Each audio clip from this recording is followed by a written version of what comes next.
plusieurs centres d'action.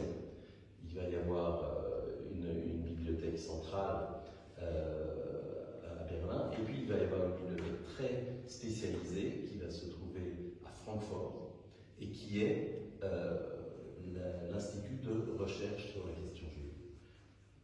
Institut zur Erforschung der Judenfrage, IEJ.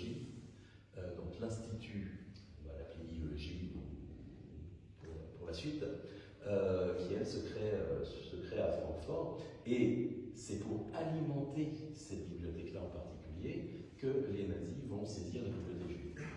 Et se trouvant à Paris en 1940, pratiquement la première cible, c'est la bibliothèque de l'Alliance israélite universelle, qui est évidemment connue du monde allemand. Il y a beaucoup de contacts au fil des années entre la France et l'Allemagne, même après le début du nazisme. Et puis il y a aussi beaucoup de contacts savants universitaires.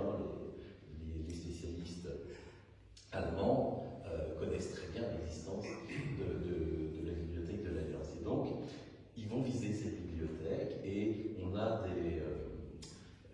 des listes de saisies effectuées dans les premières semaines de la guerre qui sont très, très précises.